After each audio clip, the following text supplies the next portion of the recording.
ಅಧ್ಯಕ್ಷರಾಗಿರುವಂತಹ ಪ್ರವೀಣ್ ಶೆಟ್ಟಿ ಅವರು ನಮ್ಮ ಜೊತೆಗೆ ಫೋನ್ ಸಂಪರ್ಕದಲ್ಲಿ ಜಾಯ್ನ್ ಆಗಿದ್ದಾರೆ. ನಮಸ್ತೆ ಪ್ರವೀಣ್ ಶೆಟ್ಟಿ ಅವರೇ. ನಮಸ್ತೆ ನಮಸ್ತೆ ಮೇಡಮ್. ಈಗ ದಿಟ್ಟ ಒಂದು ಸೂಚನೆಯನ್ನ ಕೊಟ್ಟಿದೆ, ಆದೇಶವನ್ನು ಕೂಡ ಕೊಟ್ಟಿದೆ ಈಗ ಕೋರ್ಟ್. ಒಂದು ಎಲ್ಲರೂ ಅಂದ್ಕೊಂಡಿದ್ರು ಇಂತಹ ಸಮಯದಲ್ಲಿ ಒಂದು ಸರಿಯಾದಂತಹ ಪಾಠ ಕಲಿಸಬೇಕು ಅಂತ, ಕೋರ್ಟ್ ಅಂತಹ ಕೆಲಸವನ್ನ ಮಾಡಿದೆ. ಈಗ ನಿಮ್ಮ ನಿಲುವು ಏನು? ನಿಜವಾಗ್ಲೂ ಇವತ್ತು ಕನ್ನಡಿಗರಿಗೆ ಒಂದು ಜಯ ಸಿಕ್ಕಿರುವಂತ ಒಂದು ಸಂದರ್ಭ ಅಂತ ಹೇಳಿದ್ರೆ ತಪ್ಪಾಗಲ್ಲ ಅನ್ಸುತ್ತೆ. ಕನ್ನಡಿಗರ ಭಾವನೆಗಳನ್ನ ನೋವು ಮಾಡಿ, ಕನ್ನಡ ಭಾಷೆ ಬಗ್ಗೆ ಅವಹೇಳನ ಮಾತಾಡಿ, ಆದ್ರೆ ತನ್ನ ಸಿನಿಮಾವನ್ನ ಕರ್ನಾಟಕದಲ್ಲಿ ಬಿಡುಗಡೆ ಮಾಡಿ ಬೆಂಗಳೂರು ನಗರ ಕರ್ನಾಟಕದಿಂದ ಕೋಟಿಗಟ್ಟಲೆ ಹಣವನ್ನ ಸಂಪಾದನೆ ಮಾಡ್ಲಿಕ್ಕೆ ಪಿತೂರಿ ಮಾಡಿ ನಾವು ವಾಣಿಜ್ಯ ಮಂಡಳಿಗೆ ಪತ್ರ ಬರ್ದ್ರಾಗತ್ತೆ, ಹೇಗೋ ಜನ ಬಿಟ್ಬಿಡ್ತಾರೆ, ಅಲ್ಲಿ ನಾನು ಅಭಿಮಾನ ಇದ್ರಾಗತ್ತೆ ಅಂತ ಹೇಳಿ ಧಿಕ್ಕರಿಸಿ ಕೋರ್ಟ್ಗೆ ಹೋಗಿ ಕಾಂತಾರ ಸಿನಿಮಾದಲ್ಲಿ ಯಾವ ರೀತಿಯಲ್ಲಿ ಇದ್ದಾರೆ ಕೋರ್ಟ್ಗೆ ಹೋಗ್ತೀನಿ ಅಂತ ಹೇಳಿ ಹೇಳಿದವಾಗ ಭುವನೇಶ್ವರಿ ರೂಪದಲ್ಲಿ ಜಡ್ಜಿ ಅವರು ಇವತ್ತು ಒಳ್ಳೆ ನಿರ್ಧಾರವನ್ನ ತಗೊಂಡಿದ್ದಾರೆ. 3 ಅಕ್ಷರದಲ್ಲಿ ಕ್ಷಮೆ ಕೇಳಬೇಕಾದಂತ ಇಂಥ ಒಬ್ಬ ನರ ಹೇಳಿ ಕನ್ನಡಿಗರ ವಿರುದ್ಧ ಇರುವಂತ ದುಷ್ಟ ಇವತ್ತು ಕನ್ನಡಿಗರ ಭಾವನೆಗಳಿಗೆ ಧಕ್ಕೆ ಮಾಡಿ ಇಷ್ಟು 5 ಕೋಟಿ ಕನ್ನಡಿಗರ ಭಾವನೆಗಳಿಗೆ ಧಕ್ಕೆ ಮಾಡಿದಂತ ಸಿನಿಮಾ ಈ ರಾಜ್ಯದಲ್ಲಿ ಬಿಡ್ಲಿಕ್ಕೆ ಅವಕಾಶ ಕೊಟ್ಟಿಲ್ಲ. ಇವತ್ತು ಸರ್ಕಾರ ಎಚ್ಚೆತ್ಕೋಬೇಕಾಗಿದೆ. ಯಾಕಂದ್ರೆ ಪರಭಾಷೆ ಚಿತ್ರಗಳು ಬರುವಾಗ ಅವ್ರ ಆರ್ಭಟ ನೋಡ್ಬೇಕು ನೀವು. ನಮ್ಮ ಚಿಕ್ಕ ಪುಟ್ಟ ಚಿತ್ರಗಳಿದ್ರೆ ಎಲ್ಲಾ ಎಲ್ಲಾ ಚಿತ್ರಮಂದಿರಗಳಿಂದ ಮಾಲ್ಗಳಿಂದ ಎತ್ತಂಗಡಿ ಮಾಡಿಸಿ ಇವರ ಸಿನಿಮಾವನ್ನ ಮಾಡಿ ಕೋಟಿಗಟ್ಟಲೆ ಹಣವನ್ನ ಲೂಟಿ ಮಾಡಿ ಕನ್ನಡಿಗರ ಮೇಲೆ ದಬ್ಬಾಳಿಕೆ ಮಾಡುವಂತದ್ದು ಇದನ್ನ ಯಾರು ಒಪ್ಕೊಳ್ಳಕ್ ಸಾಧ್ಯ ಇಲ್ಲ. ಒಂದ್ ಕಡೆ ಸರ್ಕಾರ ನಾಟಕ ಆಡುತ್ತೆ, ಒಂದ್ ಕಡೆ ವಾಣಿಜ್ಯ ಮಂಡಳಿ ಸಹ ಆಚೆನೋ ಈಚೆನೋ ಅವಕಾಶ ಸಿಕ್ಕರೆ ಬಿಟ್ಬೇಡ ಅನ್ನೋ ಮನಸ್ಥಿತಿಯಲ್ಲಿರುತ್ತೆ. ಒಟ್ಟಾರೆ ಇಡೀ ಕನ್ನಡಪರ ಹೋರಾಟಗಾರರು, ಕನ್ನಡ ಸಂಘಟನೆಗಳು, ಕನ್ನಡಿಗರು ಸೇರಿ ಇವತ್ತಿನ ಹೋರಾಟದಲ್ಲಿ ಅಚಲ ನಿರ್ಧಾರವನ್ನ ತಗೊಂಡಿದೀವಿ. ಇದು ಎಚ್ಚರಿಕೆ ಗಂಟೆ. ಅವ್ರು ಕ್ಷಮೆ ಕೇಳೋದು ಬೇಡ, ಪರಭಾಷೆ ಚಿತ್ರ ಬರ್ಬೇಕಾಗಿದೇನಿಲ್ಲ, ಅವ್ರು ಬಂದ್ಬಿಟ್ಟು ನಮ್ಮನ್ನು ಉದ್ಧಾರ ಮಾಡ್ಬೇಕಾಗಿದೇನಿಲ್ಲ, ಅವ್ರಿಗೆ ಬಿಡ್ಲಿಕ್ಕೆ ಅವಕಾಶವನ್ನ ಕೊಡಬಾರ್ದು. ನಮ್ಮ ಚಿತ್ರರಂಗ, ಕನ್ನಡಿಗರ ಉದ್ಯೋಗವನ್ನ ರಕ್ಷಣೆ ಮಾಡ್ಕೋಬೇಕಾಗಿರುವಂತದ್ದು ಸರ್ಕಾರ ನಮ್ಮೆಲ್ಲರ ಕರ್ತವ್ಯ ಆಗಿದೆ. ಅದೇ ಎಷ್ಟು ಅವಕಾಶ ಕೊಡ್ಲಾಯ್ತು ಇವರಿಗೆ ಅಂತ ಹೇಳಿ, ಅವಕಾಶದ ಮೇಲೆ ಅವಕಾಶ ಕೊಟ್ಟರು ಕೂಡ ಇಲ್ಲಪ್ಪ ನನ್ನ ಧೋರಣೆ ಇದೆ ಅಂತ ಹೇಳಿದ್ರೆ ಇಂಥವ್ರಿಗೆ ಈ ತರನೇ ಆಗಬೇಕು ಅಂತ ಹೇಳಿ ಇದು ಮುಂದಿನವರಿಗೂ ಕೂಡ ಪಾಠ. ಯಾರು ಕರ್ನಾಟಕದ ಕನ್ನಡಿಗರ ಬಗ್ಗೆ ಮಾತಾಡಿದ್ರೆ ಏನೂ ಆಗೋದಿಲ್ಲಪ್ಪ, ಅವ್ರು ಏನು ಮಾಡಲ್ಲ ಅನ್ನುವ ರೀತಿ ಇರ್ತಾರಲ್ಲ, ಅಂಥವರಿಗೂ ಕೂಡ ಇದು ಪಾಠ ಅಂತ. ಖಂಡಿತವಾಗ್ಲೂ ಇದು ಪ್ರತಿಯೊಬ್ಬರಿಗೂ ಎಚ್ಚರಿಕೆ. ಎಲ್ಲರಿಗೂ ಅವರ ಭಾಷೆ ಮೇಲೆ ಗೌರವ ಇದೆ, ಅವರ ನೀರಿನ ಮೇಲೆ ಹಕ್ಕಿದೆ, ಅವರ ರಾಜ್ಯದ ಮೇಲೆ ಪ್ರೇಮ ಇದೆ, ಅವರ ಚಿತ್ರರಂಗದ ಮೇಲೆ ಪ್ರೇಮ ಇದೆ. ಅದು ಬಿಟ್ಟು ಇನ್ನೊಬ್ಬರ ಬಗ್ಗೆ ತಾರತಮ್ಯ ಮಾಡ್ಲಿಕ್ಕೆ ಇವರಿಗೆ ಯಾರು ಅಧಿಕಾರ ಕೊಟ್ಟಿರುವಂತದ್ದು? ಇವ್ರಿಗೆ ಏನಿದೆ, ಹಕ್ಕೇನಿದೆ ಕನ್ನಡಿಗರ ಭಾವನೆಗಳಿಗೆ ಬೆಂಕಿ ಇಡ್ಲಿಕ್ಕೆ? ಇವ್ರು ಬಂದು ಇಲ್ಲಿ ಕರ್ನಾಟಕದಲ್ಲಿ ಸಿನಿಮಾ ಮಾಡಿ ಏನ್ ಮಾಡ್ಬೇಕಾಗಿದೆ, ಯಾರನ್ನ ಉದ್ಧಾರ ಮಾಡ್ಬೇಕಾಗಿದೆ, ಇವ್ರಿಗೆ ಯಾವುದೇ ಕಾರಣಕ್ಕೂ ಅವಕಾಶ ಕೊಡಬಾರ್ದು. ಸರ್ಕಾರ ತಂಗಡಿ ತರ ಒಂದಿಷ್ಟು ಜನ ಮಿನಿಸ್ಟ್ರಿ ಇರ್ಬೇಕಾಗತ್ತೆ. ತಂಗಡಿ ದಿಟ್ಟವಾಗಿ ಮೊದಲನೇ ದಿನನೇ ಹೇಳ್ಬಿಟ್ರು. ಆ ತರ ಬೇಕು ನಮ್ಗೆ ಇವತ್ತು ಕನ್ನಡಕ್ಕೆ, ಅಂತವ್ರು ಬೇಕಾಗಿದೆ. ಆದ್ರಿಂದ ಅಂತವರ ನಿರ್ಧಾರ ಮತ್ತೆ ಎಲ್ಲ ಕನ್ನಡಿಗರು ಮತ್ತೆ ಎಲ್ಲ ಒಟ್ಟಿಗೆ ಸೇರಿ ಇಂಥವ್ರಿಗೆ ತಕ್ಕ ಶಾಸ್ತಿಯನ್ನ ನಮ್ಮ ಕೋರ್ಟ್ ಮಾಡಿದೆ. ಇದಕ್ಕೆ ನಾವೆಲ್ಲರೂ ಅಭಿನಂದನೆಗಳನ್ನ ಹೇಳ್ಬೇಕಾಗುತ್ತೆ. ಥ್ಯಾಂಕ್ ಯು ಪ್ರವೀಣ್ ಶೆಟ್ಟಿ ಅವರು ನ್ಯೂಸ್ 18 ಜೊತೆ ಮಾತನಾಡಿದಕ್ಕಾಗಿ. ಈಗ ಕನ್ನಡ ಪರ ಹೋರಾಟಗಾರರಾಗಿರುವಂತಹ ರೂಪೇಶ್ ರಾಜಣ್ಣ ಅವರು ಫೋನ್ ಸಂಪರ್ಕದಲ್ಲಿ ಜಾಯ್ನ್ ಆಗಿದ್ದಾರೆ. ನಮಸ್ತೆ ರೂಪೇಶ್ ರಾಜಣ್ಣ ಅವರೇ. ನಮಸ್ಕಾರ. ಕೋರ್ಟ್ ಈಗಾಗಲೇ ನಿರ್ದೇಶನ ಕೊಟ್ಟಿದೆ, ಸ್ಪಷ್ಟವಾಗಿ ಹೇಳಿದೆ ಕಮಲ್ ಹಾಸನ್ಗೆ ಇಂತಹ ಸಂದರ್ಭದಲ್ಲೂ ಕೂಡ 1 ವಾರ ಅವಕಾಶ ಇದೆ. ಮೊದಲನೇದಾಗಿ ಏನ್ ಹೇಳೋದಕ್ಕೆ ಬಯಸ್ತೀರಿ? ಮೊದಲನೇದಾಗಿ ಆತನಿಗೆ ಬರೀ ಅಹಂಕಾರ ಇದೆ ಅಂತ ಅನ್ಕೊಂಡಿದ್ದೆ ಮೇಡಮ್. ಆದ್ರೆ ದುರಹಂಕಾರ ತುಂಬಿ ತುಳುಕ್ತಾ ಇದೆ. ಒಂದು ರಾಜ್ಯವನ್ನೇ ಎದುರಾಕೊಂಡು ನಾನು ಹೇಳ್ದಂಗೆ ಕೇಳ್ಬಿಡ್ತಾರೆ, ನಾನು ಏನ್ ಮಾಡದೆ ಹೋದ್ರು ಇವ್ರು ಯಾರೋ ತಲೆ ಕೆಡಿಸ್ಕೊಳಲ್ಲ ಅನ್ನೋ ಒಂದು ಧೋರಣೆಯಲ್ಲಿ ಆತ, ಅದು ನ್ಯಾಯಾಲಯ ಕೂಡ ಹೇಳಿದೆ ನೀವು ಕ್ಷಮೆ ಕೇಳಬೇಕು ಅಂತ ಹೇಳಿ, ಅಷ್ಟು ಸ್ಪಷ್ಟವಾಗಿ ಹೇಳಿದ್ರು.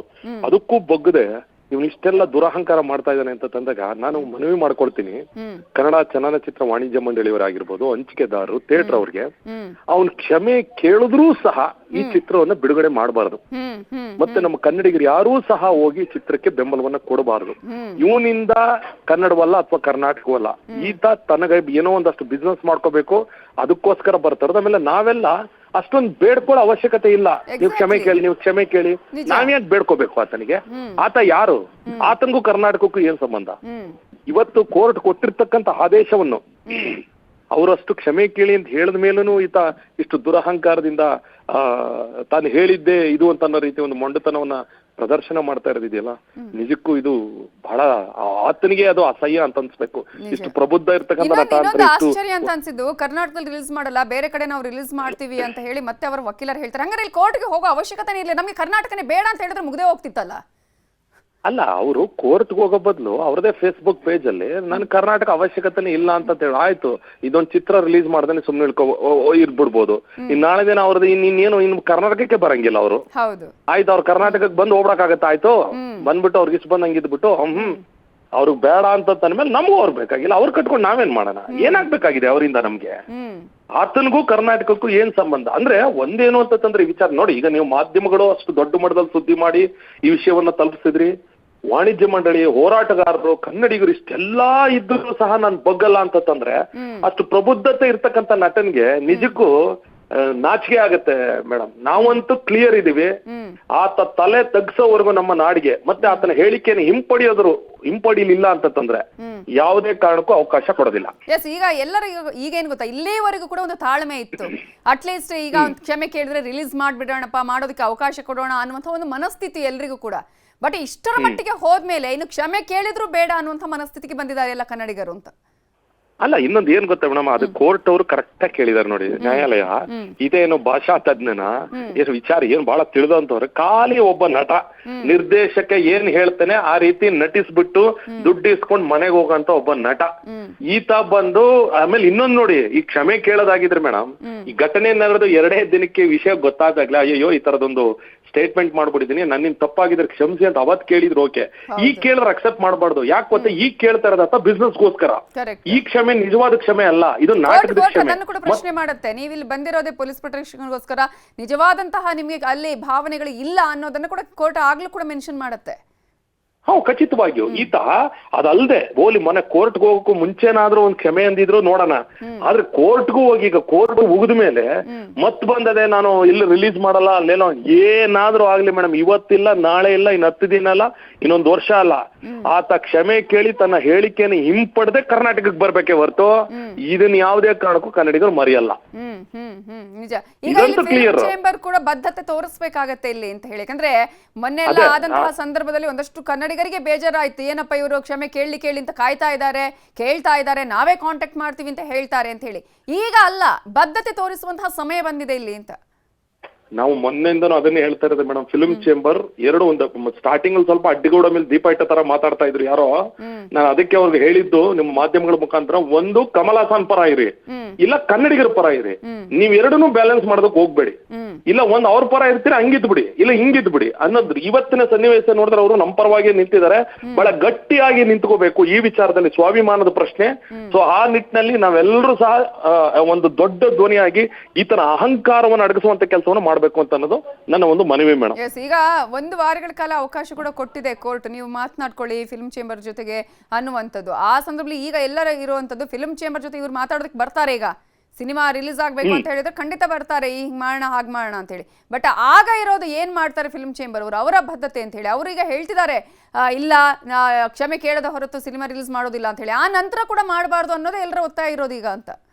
ಹೌದೌದು, ನಾನು ಒಂದು ಪಾಯಿಂಟ್ ಇಷ್ಟೇ ಮೇಡಮ್, ನಂದು ನಿಲುವು ಇಷ್ಟೇ. ನಾನು ಈ ಮೂಲಕ ಮನವಿ ಮಾಡ್ತಾ ಇದ್ದೀನಿ, ಆತನ ಕ್ಷಮೆ ಕೇಳಿದ್ರು ಈ ಚಿತ್ರವನ್ನು ಅವಕಾಶ ಕೊಡಬೇಡಿ.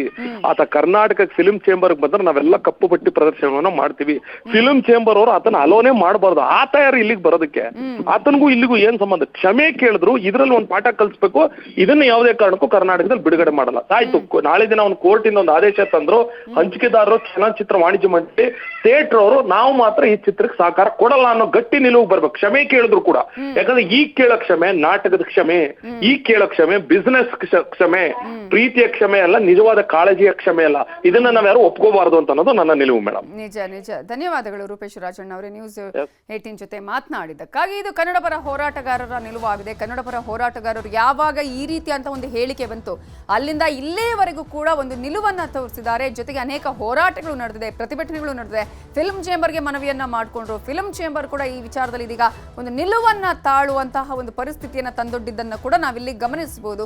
ಫಿಲ್ಮ್ ಚೇಂಬರ್ ಒಂದಷ್ಟು ಯೋಚನೆಯನ್ನ ಮಾಡ್ತು, ಏನ್ ಮಾಡೋದು, ಹೇಗೆ, ಪ್ರದರ್ಶಕರು, ಸಿನಿಮಾ ಥಿಯೇಟರ್ನ ಮಾಲೀಕರುಗಳು ಇವರೆಲ್ಲರೂ ಕೂಡ ಪರಿಸ್ಥಿತಿ ಏನು ಅನ್ನುವಂತಹ ಎಲ್ಲಾ ಯೋಚನೆಗಳು ಇತ್ತು. ಎಲ್ಲಾ ಆಂಗಲ್ ಅಲ್ಲೂ ಕೂಡ ಚರ್ಚೆ ಮಾಡಿದ ಬಳಿಕ ಕಮಲ್ ಹಾಸನ್ ಅವರ ಒಂದು ವಿಚಾರ ಇದೆಯಲ್ಲ, ಅಥವಾ ಆತನ ಬಿಹೇವಿಯರ್ ಇದೆಯಲ್ಲ, ಆತನ ಉದ್ದಟತನ ಇದೆಯಲ್ಲ, ಇದು ಎಲ್ಲವನ್ನ ಕೂಡ ಈಗ ಅಳಿಸಿ ಹಾಕಿದೆ. ಇದೀಗ ಎಲ್ಲರ ಮನಸ್ಸಲ್ಲಿರೋದು ಕ್ಷಮೆ ಕೇಳಿದ್ರು ಸಿನಿಮಾ ರಿಲೀಸ್ ಆಗಬಾರ್ದು ಅನ್ನೋದು.